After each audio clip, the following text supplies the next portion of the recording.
பிந்தின மகிமை வரப்போகிறது.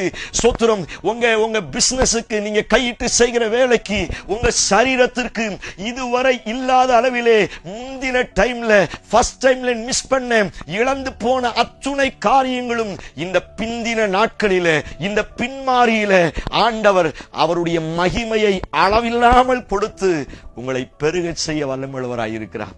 நீங்க பின்னாடி இருக்கிறேன்னு யோசிக்காதீங்க. வேதத்தில் வாசிக்கிறோம், பிந்தினோர் முந்தினோராயும். தோத்துறோம். இன்னைக்கு நம்ம பின்னாடி இருக்கிறது போல தோணலாம். மற்றவர்களுக்கு முன்பதாக நான் ரொம்ப பின்தங்கி போயிட்டேன் அப்படின்னு நீங்க நினைக்கலாம். நான் சொல்லுகிறேன், ஆண்டவருடைய வார்த்தை சொல்லுகிறேன், இன்னைக்கு ஒருவேளை நான் பின்னாடி இருந்தாலும் சோத்திரம் கர்த்தரனை முன்னாடி அனுப்ப வல்லமையுள்ளவராய் இருக்கிறார். இந்த சத்தத்தை கேட்கும் பொழுதே ஜெபிக்க ஆரம்பிங்க. ஆண்டவரே, பின்மாரியின் ஒரு பிந்தின மகிமையை பெரிதா என் மேல இறக்குங்க ஆண்டவரே.